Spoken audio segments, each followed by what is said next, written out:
Hey, welcome to another Wednesday night YouTube live. I am Jovan here. If you are new, hello, welcome to my YouTube channel, YouTube live every Wednesday night, 9 p.m. So if you haven't yet, please do like, share, and subscribe. Last week, one of my mentors was here, Donald, aka Kampung Kid, was here. Yeah, so Douglas, sorry, not Donald, Douglas and he reminded me to actually say that. And so, yes, welcome. I am Jovan, and I am a mindset coach, and I help entrepreneurs create a business that they love by helping them develop a very strong entrepreneurial mindset. So I'm yes, so like what I was saying in my social media post earlier today, our main question for today, or the starting question, is really what some people were asking me about, which is, like, what's the difference between, like a life coach and me as a mindset coach. So, yeah, hello, everyone. So, if you are here, please do um, say hi in the chat, and so that I can greet you. So, Honey is here. Wu Yuan. Sorry if I mispronounce it. Welcome. So maybe I type in chat. Hi, welcome. Actually, some of my people that I know said they will be joining as well. So maybe they'll be joining a bit later. But yes, yeah. And welcome again. Oh, Letty is here. Hi, Letty. And yeah, so let's start off. I want to answer a lot of questions today, and as you know, my main job, the reason why I'm doing this every Wednesday night is to answer your question. So yeah, let's get started. Let's go. So yes, so the main question, what's the difference between mindset coach and life coach? And before I do that, I need to change my state. And so from my normal me, which is a coach state, to the teacher state. The professor is here. Welcome. Okay, let's answer the questions. So hi Letty, thank you for being here. If you have any questions, just drop it in the chat, and let's get started. So, life coach. Maybe I start explaining a life coach first, then that will be easier. Um, so, coach, when we talk about coach here, we are actually talking about someone who is helping another person, or maybe a group of people, in their personal development per se, right? So it's kind of like the coach that we are talking about. And because there's so many coaches now out there. There's the sports coach. There is, like finance coach. There is, like so many coaches, and then people just use coach to label themselves. And so I think a lot of people get really, really confused. And so it doesn't matter, I think, for me, as long as these people can help other people, then it's fine. But ultimately, what we are going to be talking about here are like a proper coach. So a proper coach, when I say a proper coach, meaning they have the skills to help someone get from where they are right now to where they want to get to. And so I think that is the primary job of a coach. And of course, this is considering that this person is struggling to get to that place, right? So yeah, so that's the primary role of a coach. So a life coach, just like what it says, life, meaning this coach tackles a lot of areas in life. And this is kind of like more of if we, oh, my camera is changing colors, so I apologize for that. And so if you think about it like a doctor, so there are specialist doctors, and then there is a general practitioner, right? So those are the doctors that can, really assess like a more generic way, like look at what are your symptoms and then they recommend, right? So they don't specialize. So a life coach is someone like that. So they have the tools, they have the knowledge, and they have the skills in order to assess basically different areas of your life. Oh my God, so I'm getting distracted with my camera. It's changing color. Anyway, so apologize for that.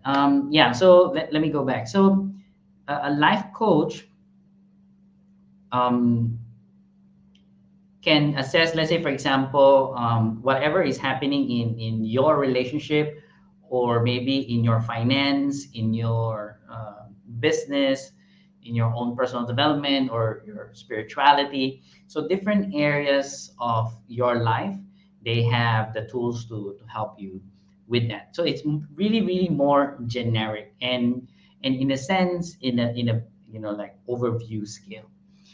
Then then there are a lot of different different coaches that specializes in different areas. So there are relationship coaches, there are life purpose coaches, there are self-love coaches, there are mental health coaches, and so on and so forth, right? So each area, so there's a finance coach, there is, like career coach.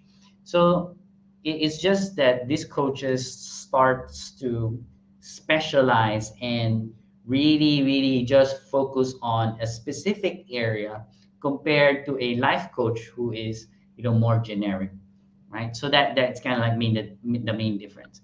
Now, a mindset coach, why I chose mindset. And although I help specifically entrepreneurs, like people who wants to start their own business or have started their business. And the reason why I chose mindset coach is because the tools that I have and the training that I have, I'm a professional coach, meaning I am a certified coach, meaning I'm certified under an international body, which is the ICF. And then I had proper training and like hundreds of hours of practice and really coaching actual people, actual clients, paying clients before I got to, to that level of being a professional coach. So this is the kind of coach that I'm talking about, right? Not just anyone who label themselves as a coach. So based on my training, I work a lot on the mind, like your beliefs, and like your blind spots, like your attitude, your mindset, which is kind of like the base of you yourself. And when we work on that, when that changes, when that becomes better, the mindset, then it affects your behavior, and then therefore it will affect your results in life. So so that's the main difference. So again, let me like summarize that into, like a few sentences. So a life coach is more generic.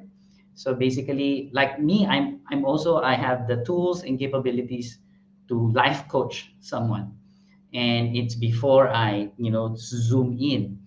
And then so that's kind of like an overview. And then a mindset coach, who's me, is focused on helping someone when it comes to their mind, to their mindset, attitude, their beliefs, and all these things. So I also have skills to clear trauma, to clear, past, um, like ickiness, or like things that happen in your past that you might have forgotten, or maybe you don't want to tackle them. I have skills and tools to handle those as well. So that is kind of like the main difference. So I hope that is clear for you. So life coach, bigger picture, and then a mindset coach is more like niche. So I'm just focusing on the mind and the beliefs. So so that's why I label myself as a mind coach. Yep, good, nice. So there's more people here. Awesome. Let me just greet. So I greeted Letty earlier. Hi Letty, welcome. And then we have Hun Duyen. Nice. And then we have Queen Han Nguyen. Welcome, welcome. And then we have Truong Le. and I do my best to really pronounce your names much better. Uh, big Trump. I almost said something that is not nice. Yeah, and then Tan Tan. Hello, hello, welcome, welcome. Okay, so let me answer the next question. Okay, so how to have a good business idea? And thank you for this question, Duyan. And I think like a lot of my clients, well, maybe 70% of my clients, when they approach me, they have a business idea that they want to like, they, oh, this is my business idea, and I want to start my business, right? And how do I do that? How can you support me? And like I'm scared. I don't want to like leave my secure job and start a business. So that's typically like who I help, right? And now one of the things I go through with them, with my clients, is really assessing if this is a good business idea, because this is critical. So how do you determine, right? Like how do you know that, hey, is this really a good business idea? So in my experience and learning from very successful entrepreneurs as well, is that your business idea or your business that you're going to start, one is really definite. It needs to provide value in the market, right? So that's number one. That's number one. So meaning it needs to provide value in the market, meaning there are people that wants this. Yeah, right. So want. So remember the word want. I'm not even talking about need. So because need normally are like, like the basic stuff like food. People need food. People need air. People need water. People need a house. So we're not talking about that. We're talking about something that they want, because typically this is where all, like majority of businesses fall. So your business needs to add value and be able to satisfy the market in a sense of what they want, like provide that to the market. So that's the first one. And the best way to know that is to test your business. And I think a lot of people who wants to start their business, um, it's not common for them to think that they can actually start doing business without registering their business, without putting in a lot of money. And a lot of people get scared because they think they need everything settled.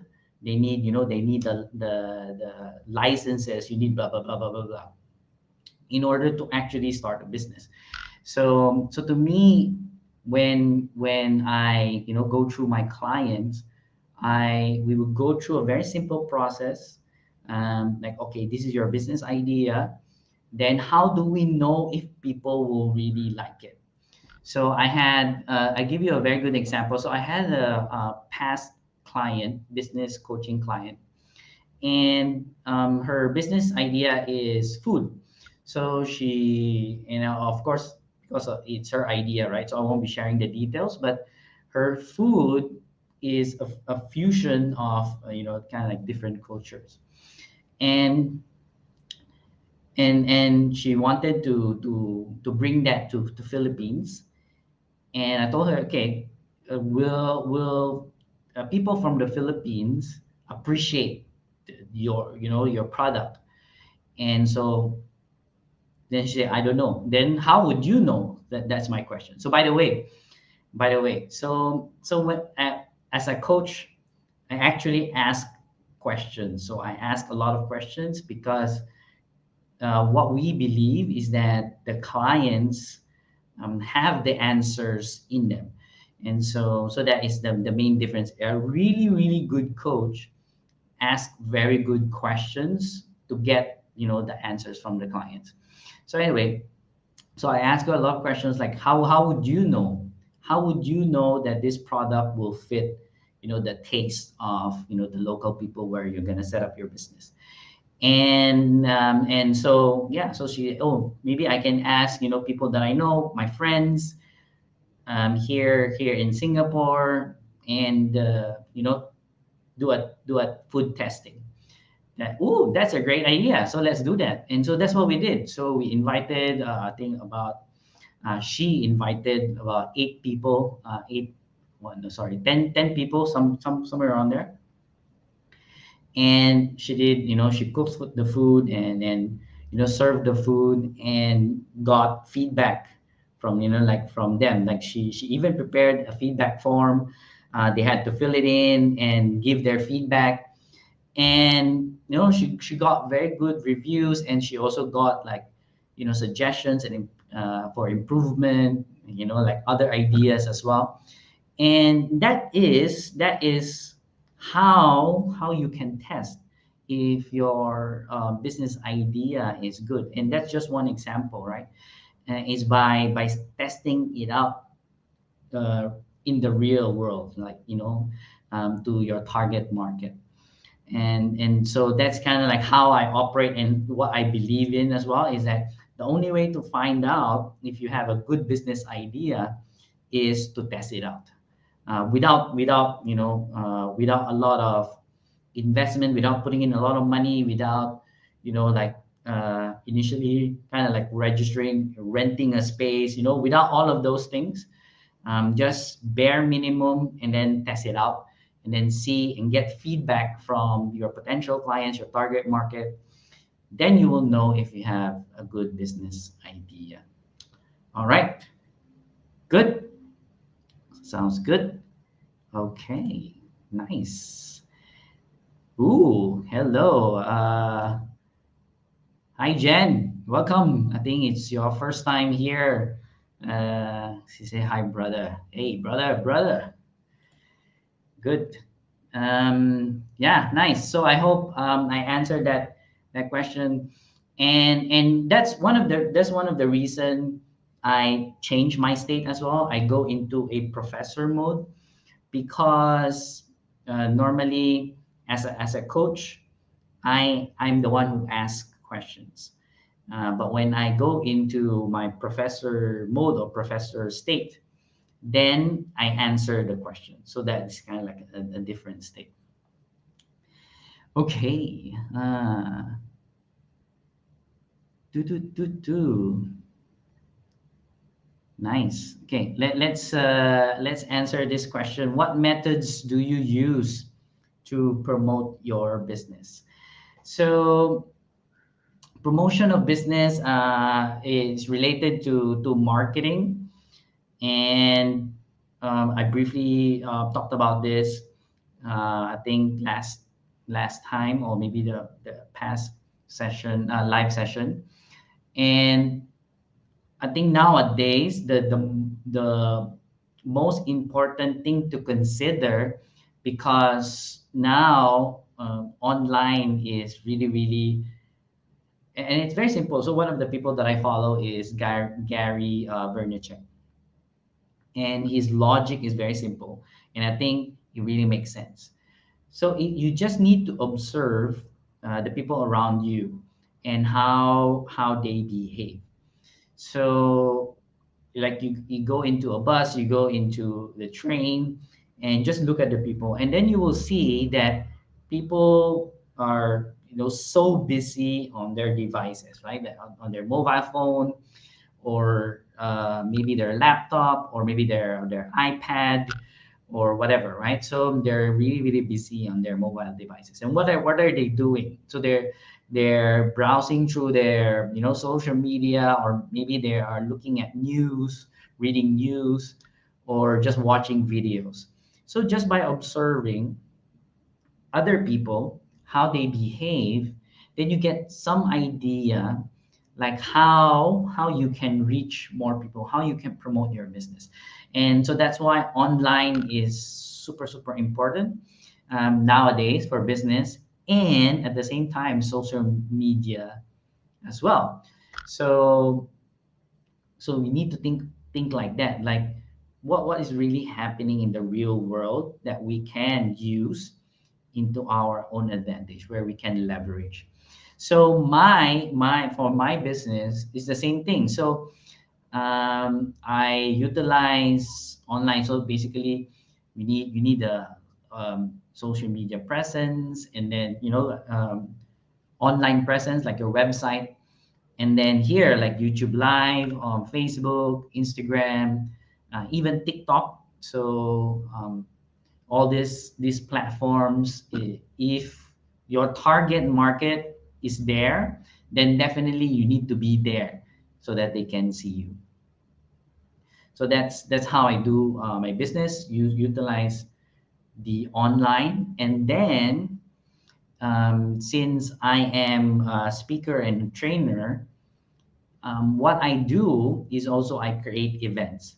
So of course during the pandemic, of course, it's very difficult. Like things has changed, and everyone started moving online. So I had to do events online. That was like a transition. But ultimately, even before that, I was doing physical events. So I would speak in front of the room, and then sell in front of the room as well. So I did that like for many many years. So I'm very used to that, and so I promote my business that way as well. And it's something that I am used to, and something that kind of like um, I have skills, have a bit of mastery, and so now I'm learning how to to merge the two, because now I think a lot of people are still comfortable online, and then but some people are just dying, just like me, just dying to like for the face-to-face contact. And yeah, so I'm learning how to balance that now, because both target market are still going online, and some are face-to-face. So that's basically how I promote my business. One, a lot of it is online, and then the other one is by events. So I do events, I do talks, I do workshops, all these things. So offline and online as well, right? So it really depends on what kind of business you have, and because my business is primarily coaching, training, and that's kind of like how I do it. So if your business is food, or maybe spa, then how you promote it will be totally different from how I promote my business. So you have to think about it. Good. So maybe next time you can ask me a more specific question. Then I can give you some tips on that as well. Good. Thank you very much. And we have some people saying hi again. Team La Fortesa by Mommy. Wow, that's a very long. Hi, Iya. So good evening. Good evening. Welcome. And if you have any questions, so Jen, Iya, if you have any questions, who else is here? Tran, yeah, please do drop your questions so that I can answer them as well. And if it's something that will be like you are struggling with, then I think it will be, a lot of value for you. So let me answer some other questions here. Good. So both two questions here. One are both for like customers. Oops. Yeah. So how do you get new customers through referrals? Mm, Interesting question. How do you get new customers through referrals? I think referrals is already a strategy, a way to market your products and service. And excuse me. Um, and typically it brings new customers already, right? So when an existing client refers someone, so it's a new customer. So I think the question might be is how can like you do a very good referral marketing in your business. So uh, for me, what I believe, right? What I believe is your business needs to deliver, like by default it needs to deliver that quality, and again talking about it, the value that people want. So that's kind of like basic, you know everyone should have that. And so what will bring it to the next level, wherein your clients will be just be like, oh, like, um Jovan is so good, is to add more value to it, right? To add more value to basically please and delight your client. So when your clients are delighted, like they're so happy, and maybe they receive unexpected things from you, from your products and services, then they will naturally refer other people to your business. So first it needs to satisfy that value that they're looking for, that they want, and the quality is there. So remember, the quality is not like an added thing. The quality needs to be there already, and then you add more value to it, like you delight your clients. Then that's where the referral naturally happens. And of course, some businesses some businesses build in a referral marketing. So some, they call it an affiliate system, and it's basically just incentivizing people by like monetary means. Like for example, oh, if you refer a client to me, then you get 20% of what they pay. So a lot of the software products now, like like subscription, or maybe you buy a course, uses a referral system or affiliate system, and that kind of like helps motivate other your existing clients to promote your own products and service.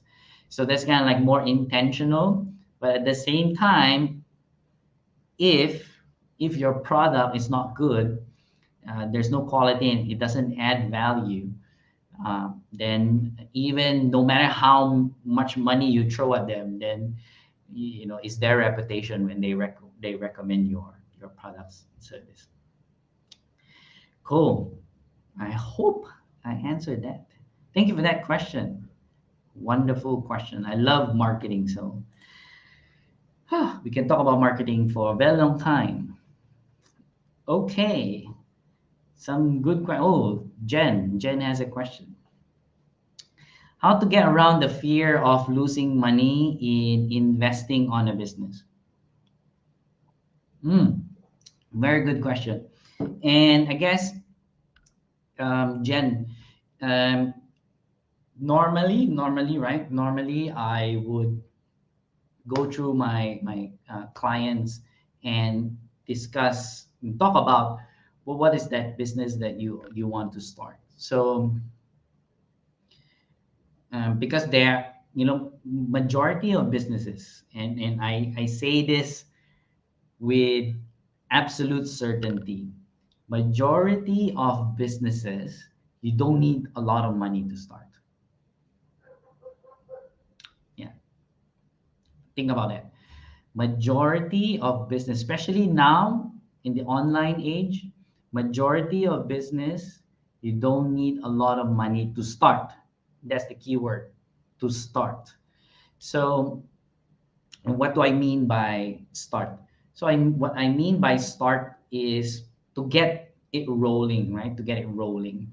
And meaning like you get your first client, second client, and then like deliver a lot of value to them, like make them so happy. And then from there they will refer more client, and then you get your third client, your fourth client, and then it starts to grow bigger, right? And so majority of businesses, you don't need a huge amount of money to start. But of course, once you grow bigger, then you will need more funds for the business. So the reason why people, and this is based from my past clients as well, have fear of, fear of, we can generalize it as fear of failure or fear of losing money, is that we have, they have a concept in their mind that they need to invest a lot of money in order to start a business. And typically those businesses, let's say for example a franchise, you want to start a franchise, like a very known brand, like for example McDonald's, how much do you need to in order to start a McDonald's franchise? That's a lot of money, sorry, right? It will be like millions, right? So we are not talking about that. So we are talking about like real business that comes from you with a business idea and all these things. And that's what I normally get people to work on, right? Because franchises is like, if you have money, yes, definitely start a franchise, please go ahead. Yeah. But if you, and the beauty, okay, I want to step back. So there's nothing wrong in starting a business, a franchise business. And when you want to start a franchise business, you need a lot of money, right? And the more popular the brand is, the more money you need. And it's because your certainty of succeeding, your business succeeding is much, much higher because it's already proven. Yeah. So that's why a lot of people just, when they have a lot of money, they just, get a franchise, because you're basically buying the system. So which means, you pay the money, you get the key, and then you put the key in, and then you just switch it on, and then the business runs, right? So it's a they call it a turnkey system, meaning check, and then it runs. So that's what you're paying for, which increases your chance to succeed in business, right? And that's why you need a lot of money. But if you have your own business idea, like your creative mind, thought of like, oh, this is the business that I want, and I'm talking about that majority of those types of businesses, you don't need to use a lot of money. So that's one comforting thing, that you don't need to be scared to start a business because you don't actually need a lot of money, right? Yeah. So yeah. So hook me up if you have further question. Just drop it here, or maybe you can we can have a chat as well. But a lot of the fear that my clients, at least my clients, coaching clients, what we have talked about, um, is based on unrealistic perception, which means like, probably they heard of someone, or maybe they saw someone, uh, and this happened to them, and there are rumors, blah blah blah, and then kind of like it plays in your mind, and then suddenly it becomes your reality. And so normally when I go through coaching sessions with them, and then we discover together that actually all of this perception wasn't real at all. So yeah, so a lot of these things, a lot of this fear is unrealistic. It's baseless as well. Yeah, cool. Thanks for that question, Jen. If you have other questions, feel free to let me know. Let's get moving to the next one. Honey, hey, Honey's question: to start a business, should I plan first or find partners first? Mm. Good question. Very good question. And I think this part I will copy Douglas. It depends. So this one, it really depends uh, on the person themselves. So the entrepreneur themselves. So, but if I was in that entrepreneur's position, right? If I am that entrepreneur, to me, I plan everything first. Even if it's just in my mind, I plan everything first. Meaning, if I have a business idea, so let's for example, I had that business idea of property management business. So what happened was, a friend of mine approached me, and then she said, Jovan, I have some investors, property investors, who are looking for help. So now they're very challenged. They have problems, and they are looking for help. And then they remembered you. They want to ask if you can help them. And so when that problem came to me, then I thought, okay, if I am gonna help them, I wanna like do this like a business, meaning there needs to be more. If it's only one or two clients, then it's not going to be worth my time, even though I want to help them, but it's not going to be worth my time. And so I told myself, if I'm going to do this as a business, then there needs to be more. And so immediately what I did was plan for it. Like how many clients do I need? What kind of products and services will I offer to them? So just a small paper, I started writing, and then um, putting down there like, oh, I can offer them property management service. I handle their property. I will get them tenants, which means I get referral fee for bringing tenant. I can also sell their property, which will give me sales commission. If they need anything like paperwork, handle their paperwork, because it was in Philippines. They then I can charge for that as well. So I listed everything down, and then I also planned like, okay, how can I get more clients in? And so when I did my planning, part of the planning, I kind of like assess, do I need business partners in order to run this business, right? So in my own planning, I asked myself, do I need business partners to run this?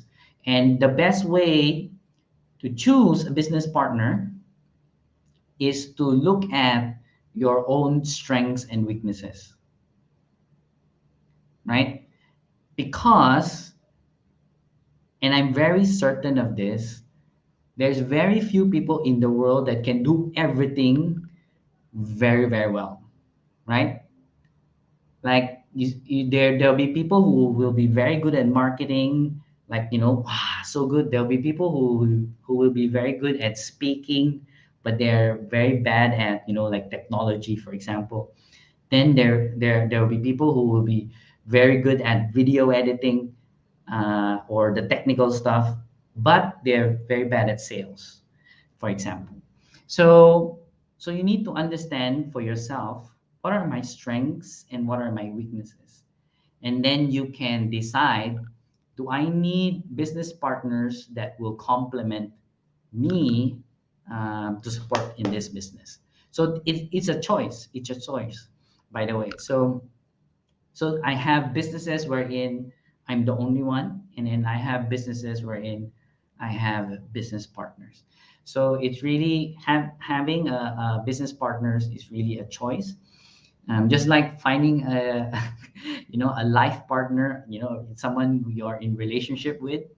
You need to choose who that partner is, because you're going to be together for like many years. So that's how I would do it, right? That's how I would do it, which means I will plan first, and then in that planning, I will see if I need business partners, and then from there, then I will look for appropriate business partners. Normally, I would already think of someone, like immediately I would like, oh, actually this person can be my business partner. Oh, this person. So that's how I operate. Yeah. Thank you for that question, honey. Okay. Good. If anything, by the way, if anything is unclear with what I just explained, feel free to ask again. Um, yeah, and those who just join us, hello, hello, and please do like, share, and subscribe. Yes. Hi, everyone. So, hi, Trump. Hey, thank you for being here. Oh, honey, is this your heart for me answering your question?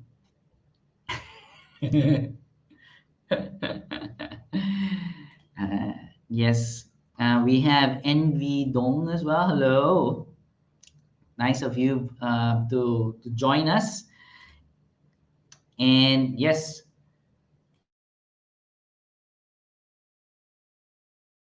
I'm burping, so that's why I muted myself. All right. Going back to the question. So I hope you're enjoying the question and answer. And if you do have any other questions, just drop it in. Jen has another question. I'll get back to your question in a while, Jen, as well. Is it possible to do business without funds? Yes, I kind of like answered this earlier.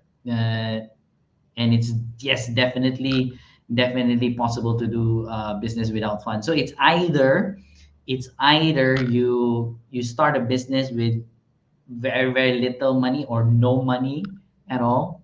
Super super super possible. Of course, you need to be really good at sales. That's one.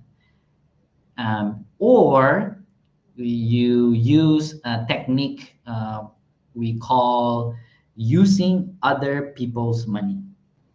So OPM, right? Other people's money. So if you are very good at pitching, and then you're very good at convincing investors, then you can actually start a business by using other people's money. So yep. Thank you for that question. I just breezed through it because I kind of like explained that already.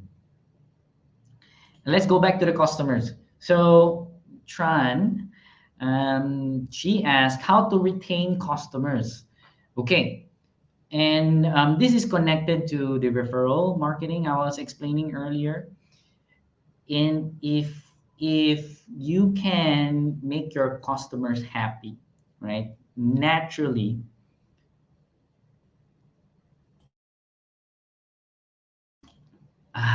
sorry, I apologize for that. And so naturally, if your customers are happy, and if you have built very good relationships with them, then your customers are actually stay.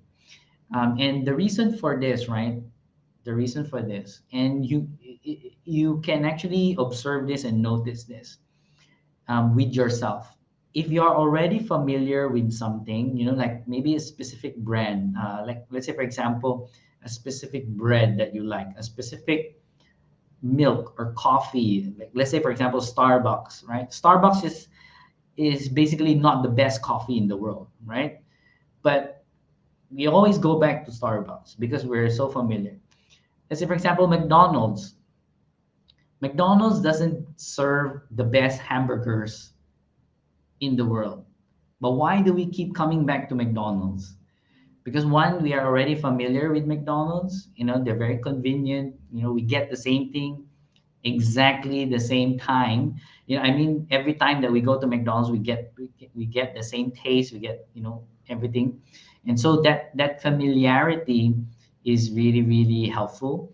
And so when you already have an existing client and then they're happy, they know you, they trust you, the amount of energy for them to actually switch is a lot, and so they would rather stay with you than choose someone else, right? So that one, think about that, right? So as long as you can keep your customers happy, and so the only reason, like the biggest reason why your customers will leave you is if you piss them off, if you make them unhappy, if you do something that is really really like awful, that makes them rethink, like, okay, I don't want to be, I don't want to like be with you anymore, like I don't want to patronize your business anymore.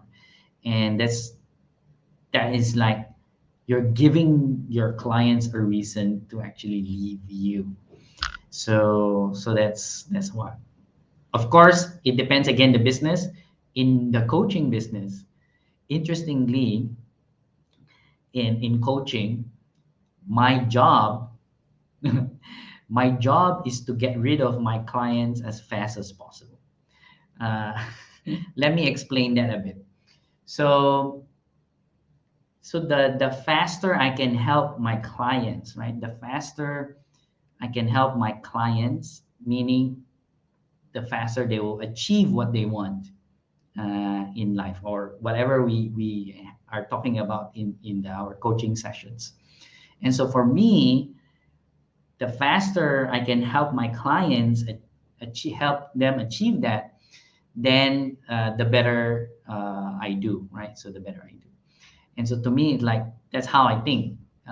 If, for example, instead of my client uh, achieving the business that they want to start in, let's say, 1 year, and we can do it in 6 months, then for me that is awesome, right? That I've done a great job with my coaching client.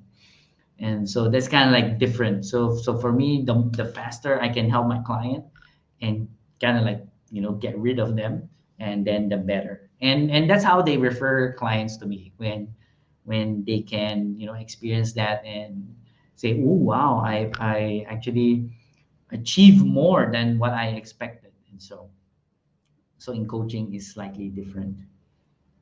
Yeah. So remember that. So as long as you can keep your clients happy, definitely you will be able to keep them, because you know just from behavior, we like familiar things. Good, good, good. Thank you for that. All right. Ooh, more questions. Thank you very much. More questions. Let me just quickly think there are two questions about books. But one is recommendation for a book, and then the other one is how to read books quickly and efficiently. So let me just. So Jen is asking, what business books do you recommend to read? So Jen, it depends on which stage you are right now, and so if you are still thinking of how to start your business, um, and you want kind of like more of a structure, I can definitely recommend Business Model Canvas.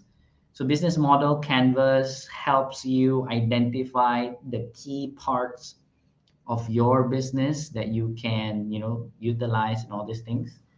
And then I'm looking at the books there. And there's also if you want to like think bigger, like like a company that you want to start, how to create a, a business, like a solid business. One is e-myth, so e-myth, and that is specifically talking about systems. So if you want to really start a business properly by knowing what kind of businesses you want, there's also a bit of mindset there, like what kind of roles do you need to play as an entrepreneur. So e-myth is also a very good book. I highly recommend that. So those are the two books that pops up in my mind right now. Maybe I'll create a list and then post it in my social media so that more people can use that as well as a reference. But those two books. So the first one is Business Model Canvas, and then the other one is E-Myth. Good. If you want motivation books, there's a lot. People that I follow is Ryan Holiday. The Obstacle is the Way. Brendan Burchard. Those Marie. I also have a book from Marie Folio as well. Good. And then the next book question that I want to answer: how to read books quickly and efficiently. Oh, I love this. I love this question because I was also fascinated by other people, by influencers, by those gurus in the coaching and training space. They would always show like like a lot of books that they say, oh, this year I've read hundreds of books, and I was always been fascinated. How do they do that? Because it one book, because I'm also doing a lot, I'm busy, right? So one book actually takes me a very long time to finish, at least 2 months. So if that's the case, I can only read 6 books, right? So and then I found out kind of like the secret on how to do it. And should I tell you? Should I share the secret? Okay, I will. I will. I will. But before I share, I'll drink water first. Mm, okay, so this is what I learned. And listen carefully. I will just whisper because it's a secret. No, no, no. I'm just kidding. Yeah. So what I learned is that these people, right? So what they do is that when they want something, uh, like a specific topic, or maybe a specific technique or strategy that they want to learn, and what they do is they do their research and basically find out what book uh, teaches about that, talks about that, and then they will read that only that part of that book, right? So let's say okay, hold on, huh? So let's say I have this one is a not so popular uh, marketing book, but I've had this for quite some time. But it's very good because marketing is a strategy conversation. So yeah, so let's say I want to learn something about copywriting, right? So specifically just about copywriting. And what I can do is just go through the part of the book, the chapter that talks about copywriting, like how can I, do better in terms of copywriting? What are the key things? And that's basically it. So that's what they do. So they would list down like maybe 3 to 5 books, and then read just specifically those chapters about copywriting on each of those books. And then they say, oh, I've read this book, I've read this book, I've read this book. And yeah, and it makes sense because, yeah, like why would, especially if it's a non-fiction book, why would you read everything, right? Because you won't use everything anyway. And that's when my mindset shifted when it comes to reading books. And and now I use them as really reference materials. Like if I need something, and then I pick up a book, and then I would go through that particular subject only. And that's how I can read books, like a lot of books, very, very fast, because I don't need to read everything all at once. I just need to read the parts that I need at that moment, right? Good. Okay, let's answer one more question. Yes. Okay. Ooh, this is a very long one, but it's about mindset, so it made me curious. From Tram again. Which first slash important step to change the mindset of an employee slash self-employed into the mindset of business owner slash investor? Okay. Mm, first, basically, what's the first step to change the mindset?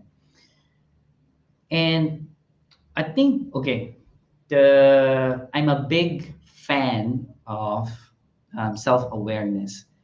So to me, it all starts with awareness, right? So basically, the first step that you need to understand, and but based on this question, if you already know you have an employee mindset, then that's the time that you need to choose. So, but if you don't know yet, like let's say for example, some of the clients that I had, they observe other people that, oh, they started a business. Oh, I want to do that as well. How can I do that? Can I do that for myself? Is that possible for me? So those are the questions that they're asking. And of course, the first step that we go through together is that create that self-awareness first. Is this really what you want, right? And that is like, it's very simple, but the best question to ask, like as a first step, is this what you really want? Like really understanding yourself. Is this what you really want? And I was okay. Interestingly, I was going through some of my cards from Money and You, and a card that showed up is actually this one. And it says most people spend their lives earning a living rather than designing their life. And this is one of the most significant cards. We call it flip charts for me. And it's because when I was still working, I was just like that. I was just earning money, earning money, earning money. And like, okay, but is it really going into like me having the life that I want? Am I really designing my life, or am I just like running in that rat race of earning and then spending, earning, spending, earning, spending, earning, spending, earning, spending, and it really doesn't go anywhere, right? So so that is the first step in to create, to expand your awareness and ask yourself, like, if you really want to start a business, is that what you really want? And why do you want to start your own business? And for me it's really about, freedom, having the time, freedom of time, freedom of being able to do what I want whenever I want, having the freedom of, that creativeness, being able to create, is something that is really really important for me. And so that's when I decided, okay, I'm going to be focusing on business because that's what I want to satisfy. That's what I want for my life. I want to design my life. um, yeah. So that is the first step to change, which is expand your awareness and really ask that, and identify for yourself where you are right now and what do you want. Very simple. Very simple. Good. Jen says, I tried listening to audiobooks while taking a shower or eating breakfast. It works for me. Oh yes, definitely. Um, so very quickly, a lot of us have a different, different ways of learning. So there are people who are visual, there are people who are auditory, and then there are people who are kinesthetic. So these are the three main things. So visual meaning you learn much easier when you see things, like when you're reading a book or maybe watching a movie. And then there are people who can easily learn through listening. And then there are people who are, can easily learn through experience, by touching things, by doing things. So those are the kinesthetic. So wherever you fall, you need to identify that for yourself. So if audiobook is easy for you, then most likely you are auditory, and you can take advantage of that so that you can learn much faster as well. Of course, if you can combine different capabilities, then it's also very good. Good. Thanks for commenting that, Jen. All right. So it's 10:02. Thank you everyone for being here. I enjoyed answering like your questions today. Um, and I managed to share this flip chart as well. So most people spend their lives earning a living rather than designing their life. Something to really think about. Thank you very much, and again, appreciate you all for being here. This YouTube live is every Wednesday night, 9 p.m. And if you are free, you have more questions to ask, feel free to join us next week again and have a conversation as well. And actually, I was thinking my birthday month is coming, and maybe I want to do some giveaways. I don't know. I'll think about it and then announce that next week. But yeah, that will be interesting. So thank you, everyone. And so appreciate each and every one of you. And remember, remember this. Uh, don't just earn a living, but design your life. Good night, everyone, and see you again next week. Bye.